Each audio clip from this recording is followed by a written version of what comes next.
Hello folks, it's Wendy from Fingersticks Gallery again. Finally, I should say. The weather has been terrible lately. It actually snowed a little bit the other day, which I wasn't too awful pleased about.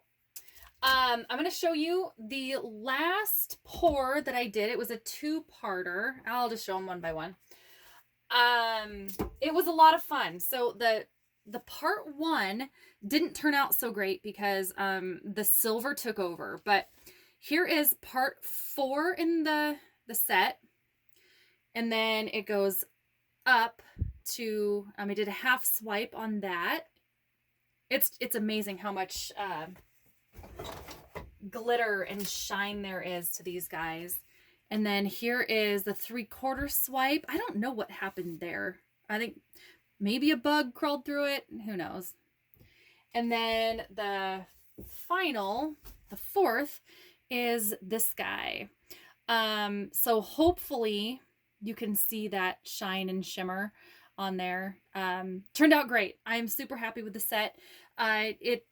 When these cure, I'm going to give it another couple weeks and I'm going to spray it with varnish, or I've got a varnish that I've been using, and if I keep liking it and it turns out well, I will show you what it is. I don't want to, I may have already done that in a video, but I don't want to get your hopes up and then have it turn out be, not great. So, okay, we are working on a 12 by 12. It is what they call the 3D canvas because it's really, really thick.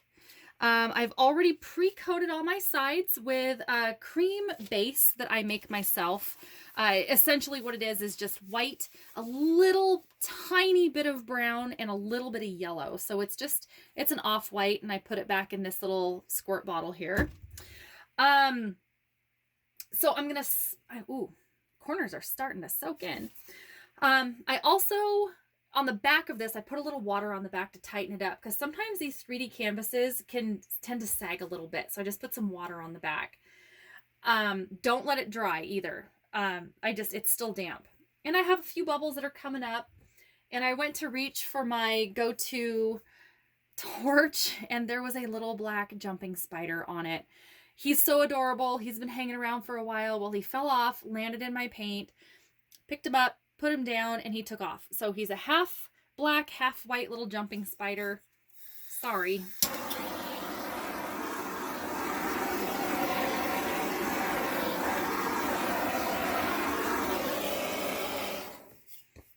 Okay, we are doing fall colors today. I've been hanging on to this little canvas, and then I was at home thinking, we don't really have anything that screams welcome to fall. We've got some jack-o'-lanterns, we've got some leaves, we have some decorations, but I want one to put in our home that I can take out and hang every fall. So we have burnt sienna, hard to tell, it's in a squirt bottle. We've got just regular red, looks pink in the bottle, but it's not. We've got this orange from Deco Art. It's poppy color. And then we have my two new favorite colors. So this is the Deco Art Metallic, the Champagne Gold. This is incredible. Love it so far. And then the Deco Art Dazzling Metallic Worn Penny. I use those on the last paintings as well because I'm kind of going through this weird super metallic phase. So I've pre-mixed them, put them in these little containers. Now I like to start my ratios off with about 2/3 Floetrol, 1/3 paint. These dazzling metallics were a little bit thick, so I may have added just a little bit more Floetrol. Sometimes the metallics can get really weird. You need to mix them up, let them set, and then adjust your ratios accordingly, but let them sit for a little bit because they do change and they do some weird stuff. But these dazzling metallics are pretty thick. So Dutch pour, folks. What a Dutch pour is, you layer your colors or do whatever you want with your colors, flood it with your base color, and then blow it out. I'm going to do that today, but I think I'm going to try to leave a little bit of strip in the middle because I don't think I want to do a total Dutch pour. I might do a hybrid. We'll see. So I might go out to the side. I don't know. We're just going to kind of let nature take its course, I guess. So we're going to do red for autumn, of course. See, now it's bright and red. And then the burnt umber. Did I say burnt umber in the beginning? I don't even know anymore. So some of the burnt umber. And of course the poppy. This is already pre-mixed. I had a little bit left over, so I just poured it back in the bottle to make it easier for me. So it's a little bit watered down because I put the Floetrol in it.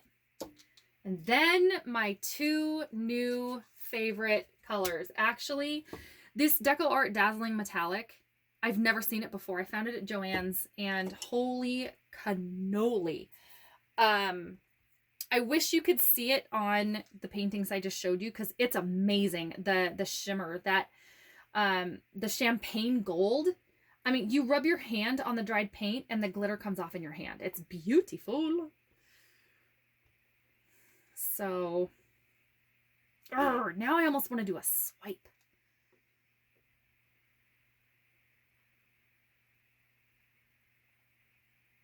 Oh no, what do I do?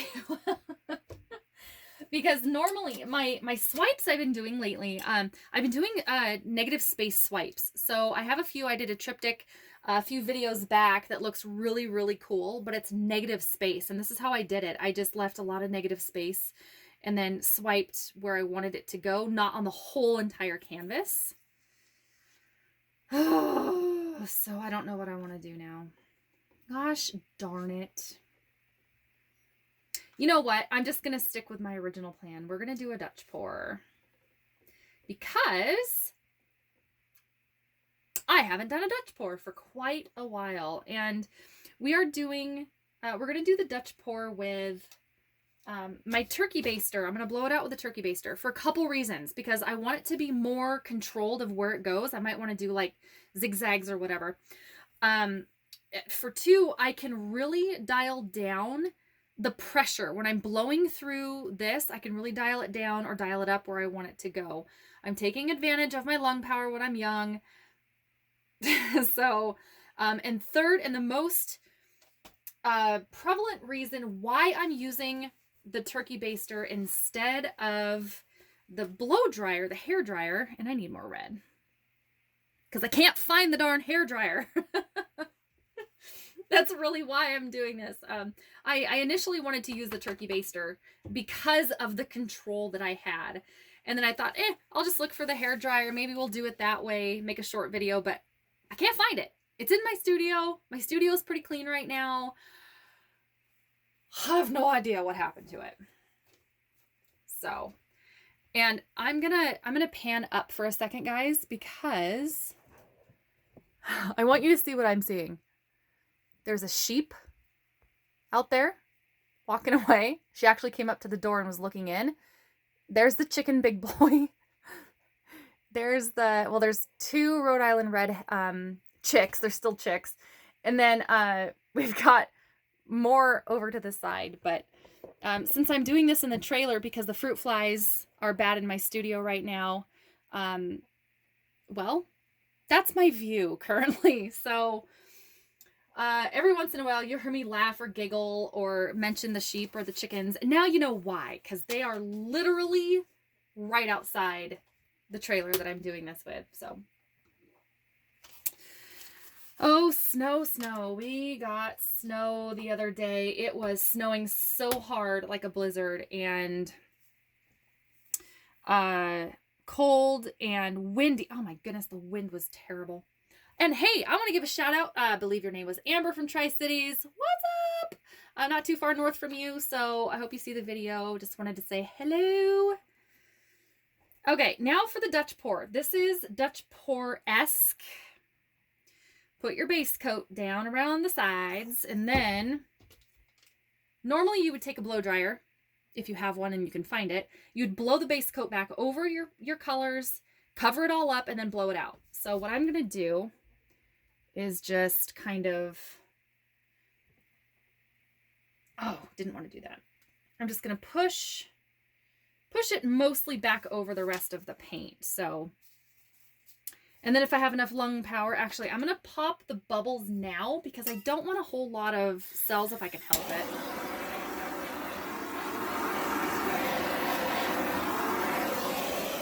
But we're going to get some cells because of the Floetrol, which is fine. I just don't want the bubble look of the cells. They are different. So, all right. I got my hair up in a bun. Hopefully this will end well. So here we go.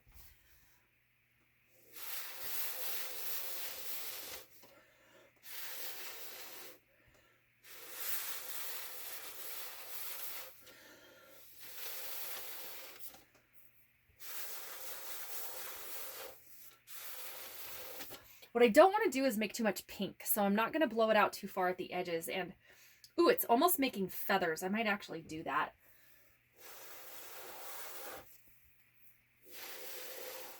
Yeah, hi, guys. Okay. You don't see me very often. I kind of hide behind the camera because usually my hair is a mess and my makeup's crazy, so that's amazing. So I think that's the copper penny mixed with the champagne gold. Holy moly, it's gorgeous.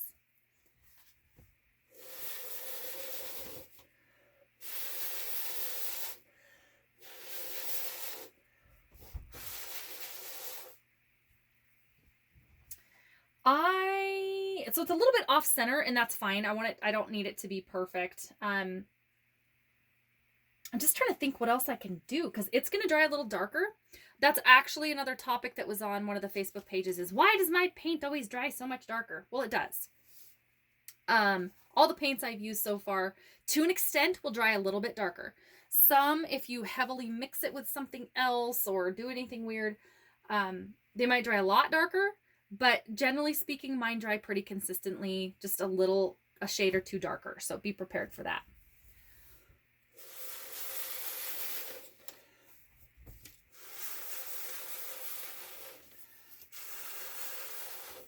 Hated to go over that spot. It had beautiful little Floetrol cells. Okay, so I'm going to clean up the little wispies around the outside.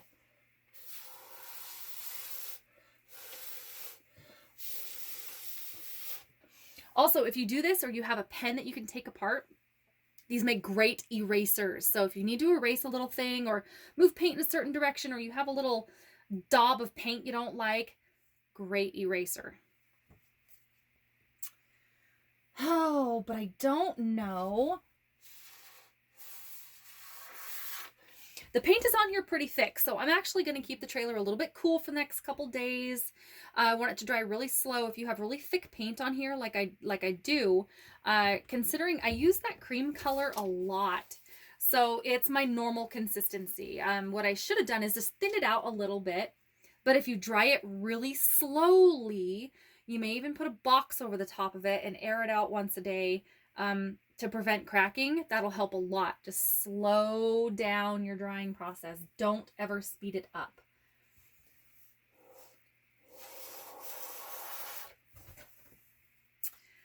Okay, that is so pretty. And I will bring you guys in for a close-up. I know the lighting isn't ideal. But I'm going to clean it up around the edges because I don't like... Actually, I'm going to show you guys another painting. Hang on real quick. I have a video on this guy's big brother. I sold it, so I can't show you the other painting. This technique was a huge hit online because I actually figured out how to do these feathers. This is actually very close to what I did. This might have been like my second video ever. So scroll way down, go through all the videos, go to, I believe it was the second one down, but this is very similar to how I made the feathers on those other paintings. So awesome technique. It's a lot of fun. It's kind of hard to get right. I've had some trial and error trying to get it right, but this is very close to the same technique. So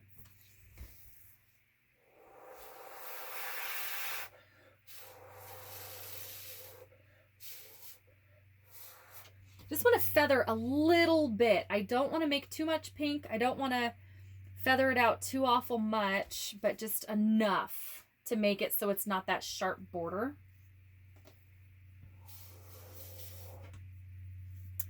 Okay, so what I did on the feathers, if you guys want to get a little tidbit, I just did a dirty pour flip cup in the middle, then Dutch poured that, and then moved it around the canvas a little bit, but the paint was really thick. I made the white paint, the base color, really thick.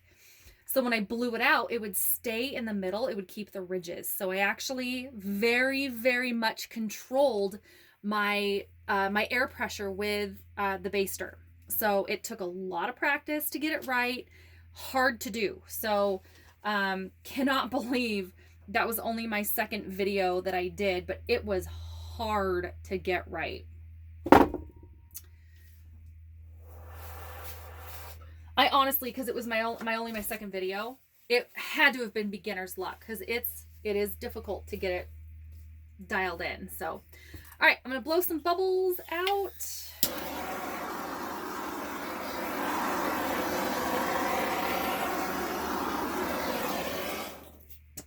And then I'm going to babysit the edges a little bit because everything else is so thick that,